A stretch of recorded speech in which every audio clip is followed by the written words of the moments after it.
বিসমিল্লাহির রহমানির রহিম। দর্শক, ডিপিআরসি থেকে DPRC pain, paralysis, arthritis rehabilitation চিকিৎসার সেন্টার এই দক্ষিণ এশিয়ার মধ্যে। সেখান থেকে আমি বাত ব্যথা বিশেষজ্ঞ ডক্টর মোহাম্মদ শফিউল্লাহ প্রধান। আমাদের যে রুগী আছে শামীম সাহেব, উনি হচ্ছে চট্টগ্রাম জেলার রুগী এবং চট্টগ্রাম জেলার হাজার হাজার রুগী ডিপিআরসি থেকে চিকিৎসা নিয়ে সুস্থ হয়ে গিয়েছে আলহামদুলিল্লাহ। শামীম সাহেব যে রোগে আক্রান্ত সেটা হচ্ছে স্পন্ডাইলো আর্থোপ্যাথি, মিনস ওনার আর্থ্রাইটিস রোগ, এক প্রকারের আর্থ্রাইটিস, মানে বাংলা আমরা বাত রোগ বলি। বাত রোগ আগে গরিবের রোগ ছিল, এখন বাত রোগ হয়েছে কোটিপতির রোগ, বড় লোকের রোগ। কারণ দিন দিন এই রোগের সংখ্যা বাড়ছে, চিকিৎসা খরচ বাড়ছে। অন্য একটা রোগ ছিল আগে খুব ধনীর রোগ, এখন সেটা হয়ে গেছে গরিবের রোগ। সেটা বলবো না, সেটা আমার কাজ না, অন্য ডাক্তারদের। কেন বলছি বড় লোকের রোগ? কারণ হচ্ছে বাত রোগ মোর দেন প্রায় 200 টাইপস, এবং এই বাত রোগে একটা মানুষ দেখেন ইয়াং, পঙ্গু হয়ে গেছে, লড়তে পারে না, চড়তে পারে না, কাজকর্ম সব বন্ধ। উনি টেক্সটাইলে জব করতে পারে না, চলাফেরা নাই, বিদেশ থেকে রুগী চলে আসে, ঘরের মধ্যে সমস্যা। তাহলে এটার যে রিহ্যাবিলিটেশন, পুনর্বাসন, মানে আবার হেবিলেট করা, সেই চিকিৎসাটা অবশ্যই সময় লাগে এবং ব্যয়বহুল। তো আমি একটু ওনার কাছে শুনি। শামীম সাহেব, আপনার বাড়ি কোথায়, পরিচয় যদি দেন একটু। আপনার গ্রামের বাড়ি কোথায়, জেলা কোথায়, থানা কোথায়, বলেন। আসসালামু আলাইকুম। ওয়ালাইকুম সালাম। জি, আমার নাম মোহাম্মদ শামীম, আমার বাড়ি পিরিজপুর, মঠবাড়িয়া থানা। তো আপনি আমাদের এখানে কি সমস্যা নিয়ে আসছিলেন? মানে মূলত শারীরিক কি কষ্ট? ফার্স্টে আমার মেরুদণ্ড, গাড়ে ব্যথার জন্য ওষুধ ছাড়া চলতো না। প্রতিদিন মানে সকাল বিকেল ওষুধের উপরে ছিলাম, যে মানে কাজ করতে পারতেন না, চলাফেরা কষ্ট হইতো।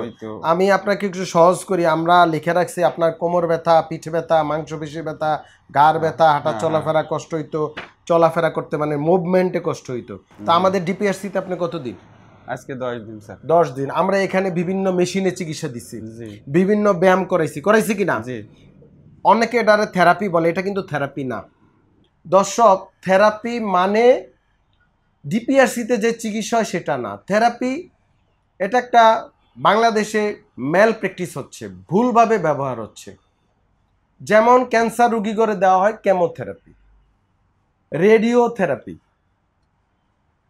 মানসিক রোগী করে দেওয়া হয় সাইকোথেরাপি। বাচ্চাদের অটিজম সহ বিভিন্ন ডিসেবিলিটি বাচ্চাদেরকে অনেক সময় অকুপেশনাল থেরাপি দেওয়া হয়। যারা স্ট্রোক করে, কথা বলতে পারে না বা জন্মগত কথার সমস্যা, তাদেরকে দেওয়া হয় স্পিচ থেরাপি। এরকম প্রচুর থেরাপি আছে সারা ওয়ার্ল্ডে, বিভিন্ন রকম চিকিৎসা পদ্ধতির নাম, এবং প্রতিটা পদ্ধতির জন্য আলাদা আলাদা বিশেষজ্ঞ চিকিৎসক লাগে। তো থেরাপি মানেই বাংলাদেশে যে থেরাপি সেন্টার দেখতেছেন সেটা থেরাপি না, এগুলা সব ভাওতাবাজি। আপনাদেরকে চিকিৎসকের কাছে যেতে হবে যেই রোগে আক্রান্ত। ধরেন উনি ব্যথা আক্রান্ত, ডিপিআরসিতে চলে আসে, ব্যথা নিয়ে আমরা কাজ করি, প্যারালাইসিস রোগী নিয়ে আমরা কাজ করি। আমাদের মতো এরকম যে ডাইরেক্ট একজন চিকিৎসক ডিগ্রিধারী, দীর্ঘদিন প্র্যাকটিস করে, তাদের কাছে তার রোগ নিয়ে যাবেন। ধরেন চোখের বিশেষজ্ঞর কাছে চোখের রোগ নিয়ে যেতে হবে, হার্টের বিশেষজ্ঞের কাছে হার্টের রোগ নিয়ে যেতে হবে, ব্যথা বিশেষজ্ঞের কাছে ব্যথা নিয়ে যেতে হবে। থেরাপি সেন্টার দেখে গিয়ে থেরাপি দিয়ে জীবন থেরাপি করে ফেলাবেন না, ডোন্ট ডু দিস। তো ওনাকে আমরা এখানে আধুনিক পুনর্বাসন চিকিৎসা করেছি আলহামদুলিল্লাহ। এখন চলাফেরা কোনো সমস্যা হচ্ছে না, ভালো আছেন আলহামদুলিল্লাহ। কিছু বলবেন আর? বলবো, আপনারা যারা এই সমস্যায় ভুগতেছেন এরা ডিপিআরসিতে আসেন, স্যারের পরামর্শ অনুযায়ী ট্রিটমেন্ট করেন। আচ্ছা, আলহামদুলিল্লাহ। আলহামদুলিল্লাহ, আপনাকে ধন্যবাদ। তো দর্শক, এই ভিডিওটা আসলে আমাদের আপনাদের সচেতনতার জন্য। আপনারা কোন ডাক্তারের কাছে যাবেন, কি করবেন, বা কোন রোগ হলে কী করণীয় উচিত, এটা হচ্ছে ইম্পর্টেন্ট। আমরা সদগায় জারি হিসাবে চিন্তা করি। ডিপিআরসিতে আসতে হবে এমন কোনো কথা নেই।